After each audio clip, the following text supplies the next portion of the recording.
అక్షిత, భువన ఇద్దరు వస్తారు సుమలత దగ్గరికి. ఇక భువన చెప్తూ ఉంటుంది, ఆంటీ ఆ పల్లవి అసలు ఏదో ఒకటి చేయాలంటీ, నన్ను ఇన్సల్ట్ చేసింది ఆంటీ, క్లాసులో పడేసింది అని చెప్పి అంటూ ఉంటే అప్పుడు సుమలత అంటుంది, మీరిద్దరు ఇంకా ఏమైనా చిన్నపిల్లలా ఏంటి? పల్లవి అలా చేసింది ఇలా చేసింది అని చెప్పుకోవడానికి సిగ్గుగా లేదా? ఏదో ఒక ప్లాన్ చేసి పల్లవిని ఇన్సల్ట్ చేయొచ్చు కదా అని చెప్పి సుమలత అంటూ ఉంటే అప్పుడు అక్షిత, అదే చేసామంటీ, ఎక్కడ ఆ పల్లవి తిప్పికొట్టింది అని చెప్పి అనగానే అప్పుడు సుమలత, ఎప్పుడు అదేగా జరుగుతుంది, కొత్త ఏముంది అని చెప్పి సుమలత అంటూ ఉంటే అప్పుడు భువన, మీరు మాత్రం ఏం చేస్తున్నారని అని చెప్పి అంటుంది సుమలతతోని. అప్పుడు సుమలత, నేను చేస్తున్నాను, అసలు ఆ రోజు రిసార్ట్లో నువ్వు అలాగే చరణ్ ఉంటారని చెప్పి పోలీసులకి ఇన్ఫామ్ చేస్తే అప్పుడు కూడా పల్లవి దూరిపోయింది, దానికి బెనిఫిట్ అయ్యి తను ఇష్టపడుతున్న చరణ్తో పెళ్ళి ఫిక్స్ చేయాల్సి వచ్చింది. ఇక ఆ గుండమ్మ కూడా పట్టుపట్టేసరికి నాకు కూడా ఏం చేయాలో అర్థం కాక ఒప్పేసుకున్నాను. నేను చేయాల్సింది చేస్తాలే కానీ లోపల నుంచి చరణ్తో క్లోజ్గా ఉండు, పల్లవిని ఏదో రకంగా అవమానిస్తూ ఉండు, సరేనా? ఊరికే పల్లవి అలా ఇలా అని చెప్పడానికి చిన్న పిల్లల నా దగ్గర రాకండి, వెళ్ళండి అని చెప్పి సుమలత పంపించేస్తుంది. మరోపక్క అదే కాలేజ్లో ఇద్దరు లవర్స్ మాట్లాడుకుంటూ వస్తూ ఉంటారనమాట. శిరీష, మనము లాంగ్ డ్రైవ్కి వెళ్దాము అనగానే అప్పుడు ఆ అమ్మాయి శిరీష అంటుంది, బాబోయ్ నీతో లాంగ్ డ్రైవా, లాస్ట్ టైం వస్తే ఏం చేసావో నాకు బాగా గుర్తుంది, నా వల్ల కాస్త సంతోష్ అని చెప్పి అలా వెళ్ళిపోతుంది.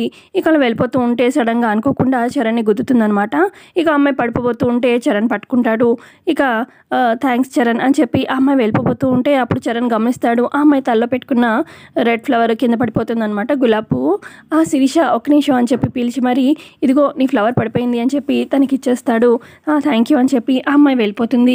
ఇటుపక్క చరణ్ ఏమో ఇంటికి వెళ్దామని చెప్పి తన కార్ దగ్గరికి వస్తాడనమాట. ఇక పల్లవి ఏమో, ఏమండి ఆగండి, నేను కూడా వస్తాను మిమ్మల్ని నీతో పాటు, నన్ను కూడా తీసుకెళ్ళండి అని చెప్పి అంటుంది పల్లవి.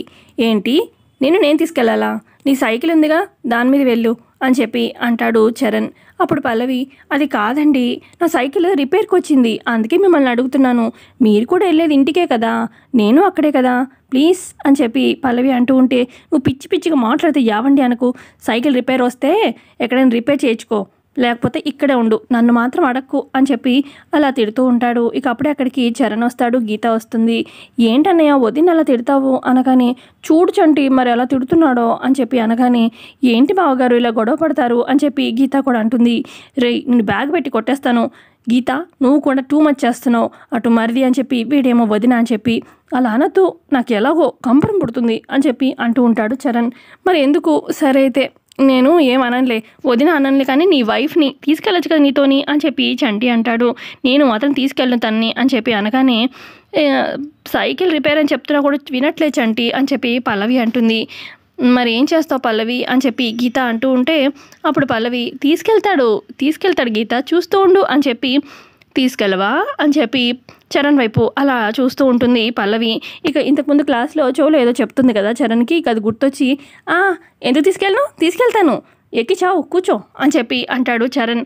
అప్పుడు ఇటు గీత అటు చంటి షాక్ అయ్యి, ఏం చేసావు మా అన్నయ్యని, ఇప్పుడు దాకా తీసుకెళ్ళనన్నాడు, సడన్గా ఏదో గుర్తొచ్చింది, ఆ రోజు క్లాస్లో కూడా చెవులో ఏదో చెప్పావు, ఏంటది అని చెప్పి అడుగుతూ ఉంటారు ఇటు గీత చంటి.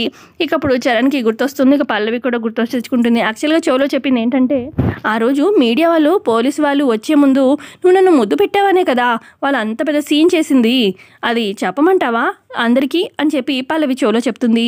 ఇక ఈ మాటే అందరికీ చెప్తానని చెప్పి అలా బెదిరించేసరికి చరణ్ భయపడి ఎందుకు వచ్చిందని చెప్పి ఇక అలా కార్లో కూర్చోమంటాడనమాట. ఇది జరుగుతుంది.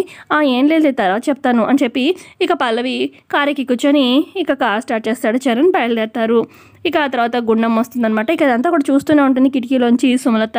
ఇక గుండమ్మ వస్తుంది, ఏంటి గొడవ అని చెప్పి అనగానే, ఏం లేదు వీళ్ళిద్దరికీ ఎప్పుడూ ఉండేదే కదా, చరణ్కేమో తీసుకెళ్ళడం ఇష్టం లేదు, పల్లవి ఏమో బలవంతంగా చరణ్తోనే వెళ్ళింది, సైకిల్ ఉందిగా తనకి అనగానే, సైకిల్ ఉంది రిపేర్ అని ఊరికి అబద్ధం చెప్పింది, సైకిల్ బాగానే ఉంది అనగానే, ఏదైతేనే వాళ్ళిద్దరూ క్లోజ్ అవ్వాలి, దేవుడి దయవల్ల చరణ్ని ఇష్టపడుతున్న పల్లవికి చరణ్తోనే పెళ్ళి సెట్ అయింది, ఇక వాళ్ళిద్దరూ దగ్గరైతే ఇంకా అంతకుమించి ఇంకేం కావాలి అని చెప్పి గుండమ్మ అంటూ ఉంటుంది.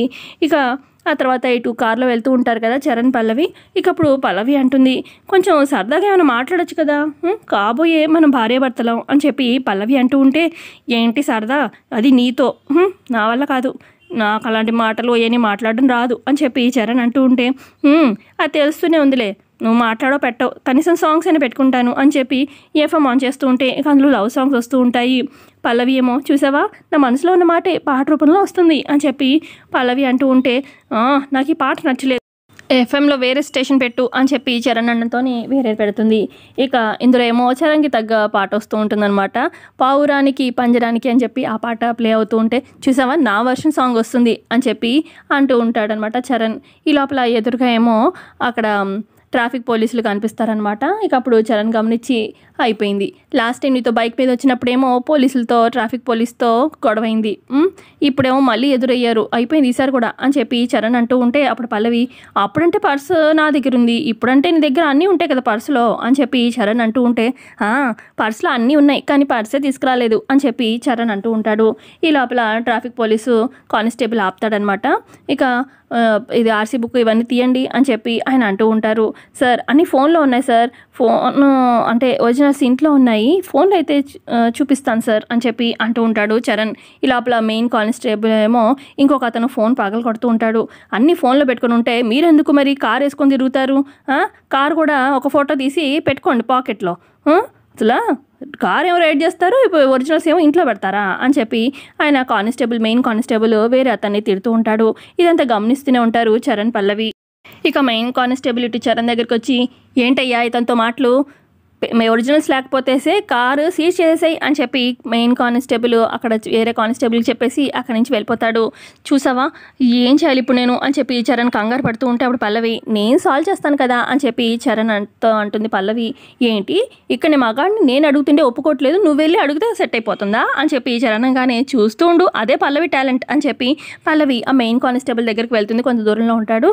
అది సార్ అనగానే ఏంటమ్మా ఏం కావాలి చెప్పు అని చెప్పి మెయిన్ కానిస్టేబుల్ అంటూ ఉంటే పల్లవితోని అయితే ఇందాకే చరణ్ దగ్గరికి వచ్చినప్పుడు ఆ కానిస్టేబుల్ పేరు వింటుందన్నమాట పల్లవి. ఆ ట్రిక్ వాడి పల్లవి ఇటు మెయిన్ కానిస్టేబుల్ దగ్గర సార్ మీరు తెలియని వాళ్ళే లేరు సార్ సిటీలో, అసలు మీకు ఎంతమంది ఫ్యాన్స్, మీరు ఎంత స్ట్రిక్ట్, మీ గురించి మా కాలేజ్లో అంతా చెప్పుకుంటారు, సిటీ మొత్తం తెలుసు సార్ అనగానే అవునా నిజమా అని చెప్పి అంటూ ఉంటాడు ఆయన. అవును సార్ మీతో ఒక్క సెల్ఫీ కావాలి సార్, అవును మొన్నే రాఖీ పండుగ అయింది సార్, నీ చేతికి చూస్తే ఒక్క రాఖీ కూడా లేదేంటన్నయ్య అని చెప్పి అడుగుతుంది పల్లవి చాలా సెంటిమెంటల్గా. అంటే నాకు ఎవరు చెల్లెమ్మలు లేరు కదమ్మా, అందుకే కట్టేవాళ్ళు ఎవరు లేరు అని చెప్పి ఆ కానిస్టేబుల్ అంటాడు. అదేంటన్నయ్య నేను నీకు చెల్లెమ్మని ఇవాళ నుంచి అని చెప్పి తల్లో రబ్బర్ బ్యాండ్ ఒక బ్యాండ్ లాగా ఉంటుంది రెడ్ కలర్ది, అది తీసి అతని చేతికి పెట్టేస్తుంది. ఇదేంటమ్మా రాఖీ కదా కట్టేది, నువ్వేంటి రబ్బర్ బ్యాండ్ వేసి అన్నయ్య అంటావు అని చెప్పి అతను అంటాడు.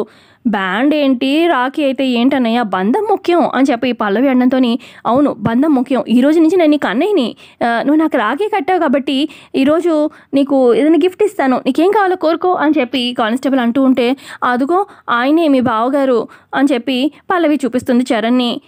ఇక అతను వస్తూ ఉంటాడనమాట. ఇది నా కొంప ముంచింది, ఆయన చూస్తేనేమో కోపంగా వస్తున్నాడు అని చెప్పి చరణ్ కంగారు పడుతూ ఉంటాడు. బావగారు మీరే కదా అని చెప్పి అనగానే బావగారా అని చెప్పి చరణ్ అటు ఇటు చూస్తూ ఉంటాడు. అవును తిన్న చెల్లెమ్మ అయితే మీరు నా బావగారు కదా, మీకు ఒరిజినల్స్ అవన్నీ ఏం అవసరం లేదు కానీ కార్లో కూర్చోండి, అమ్మ చెల్లెమ్మ నువ్వు కూడా కార్లో కూర్చో, వెళ్ళండి బయలుదేరండి అని చెప్పి కార్లో ఎక్కిచ్చేసేసి వాళ్ళని పంపించేస్తాడనమాట ఆ కానిస్టేబుల్. ఆ రకంగా పల్లవి మేనేజ్ చేస్తుంది. మరోపక్క చరణ్ ఇంట్లో ఒక్కడే ఆలోచిస్తూ ఉంటాడు. పల్లవితో మ్యారేజ్ సెటిల్ అయిపోయింది, నేనేమో మ్యూజిక్ ప్రాక్టీస్ చేసుకుందామన్నా మైండ్ అసలు పనిచేయట్లేదు అని చెప్పి అనుకుంటూ ఉంటాడు చరణ్. ఈ లోపల అక్కడికి వస్తుంది సుమలత, ఇటు శాన్వి అక్షిత కూడా వస్తారు. నా మూడ్ ఏం బాగలేదు మమ్మీ, అసలు పల్లవితో బండదాంతో నాకు పెళ్ళి ఏంటి మమ్మీ అనగానే నువ్వేం కంగారు పడకరా, నువ్వు నీ ఫీల్డ్ మీద నువ్వు కాన్సన్ట్రేట్ చేయి, పల్లవితో నీకు పెళ్ళి ఎలా కాకుండా చేయాలో నేను చూసుకుంటాను కదా అని చెప్పి సరే మమ్మీ అని చెప్పి అక్కడి నుంచి వెళ్ళిపోతాడు. ఇక ఇటు ఏదైనా చెయ్యాలా పల్లవిని ఏదో ఒకటి చేస్తాను అని చెప్పి అక్షిత సుమలతతో అంటూ ఉంటుంది. సుమలత మరోపక్క పల్లవి తన రూమ్లో ఏదో రాసుకుంటూ ఉంటుంది. ఈ లోపల బామ్మ లడ్డూలు తీసుకుని వస్తుందనమాట. పల్లవి ఇట్రా అని చెప్పి పల్లవి నోట్లో లడ్డు పెడుతూ ఉంటుందన్నమాట. పల్లవి రూమ్కే వస్తుంది. లడ్డు ఎందుకు బామ్మగారు అని చెప్పి అంటూ ఉంటే నువ్వు ఇంటికి కోడలు అవ్వబోతున్నావు కదా, అందుకే సంతోషంలో లడ్డూలు తెప్పించాను అని చెప్పి అంటూ ఉంటుంది. ఈ లోపల అటువైపుగా వెళ్తూ ఉంటాడనమాట చంటి. అమ్మో ఇదిగో వినాయకుడు వచ్చేస్తున్నాడు, స్మెల్ చూసాడంటే పట్టేస్తాడు, ఈ లడ్డూలు దాచేసేయి అని చెప్పి అనగానే పల్లవి అక్కడ కబోర్డ్లో పెట్టేసిస్తుందనమాట. ఈ లోపల ఆ స్మెల్కి లోపలికి వస్తాడు. నానమ్మ నువ్వేమన్నా లడ్డూలు స్మెల్ చూసావా, నా ముక్కు నన్ను మోసం చేయదు, ఇక్కడే ఎక్కడో లడ్డూలు ఉన్నాయి అని చెప్పి అంటూ ఉంటే నువ్వు మాత్రం చెప్పొద్దు అన్నట్టుగా చెప్తూ ఉంటుంది బామ్మ పల్లవితోని. ఇక ఎలాగైనా పల్లవితోనే తినిపించుకోవాలి అని చెప్పేసి ఇక చంటి, వదినా నువ్వు ఈ మర్ది కోసం లడ్డూలు ఇవ్వవా, ఇక్కడే ఎక్కడో ఉన్నాయి, ప్లీజ్ వదినా అని చెప్పి అనగానే ఇక పల్లవి కరిగిపోయి, నన్ను వదినా అన్నాడు బామ్మగారు, నేను లడ్డూలు ఇచ్చేస్తాను అని చెప్పి లడ్డూలు ఇచ్చేస్తుందన్నమాట చంటికి. ఇక చంటి ఏమో తింటూ ఉంటాడు. ఇక థ్యాంక్స్ వదినా అని చెప్పి ఇక లడ్డూలన్నీ హ్యాపీగా తింటూ ఉంటాడు. ఇక అటువైపుగా వెళ్తున్న శాన్వి చూస్తూ ఉంటుంది. ఈ పల్లవి రోజు రోజుకి నాటుకుపోతుంది, దీనికి ఎలాగైనా చుక్కలు చూపించాలి, ఈ ఇంట్లో మనశ్శాంతి లేకుండా చేస్తాను, ఈ పల్లవిని ఇంట్లో నుంచి పంపించేయాలి అని చెప్పి అనుకుంటూ ఉంటుంది శాన్వి. సో ఇంతే అండి ఇవాళ ఎపిసోడ్లో జరిగింది. ఎపిసోడ్ నచ్చితే ఖచ్చితంగా లైక్ చేయండి. Thanks for watching.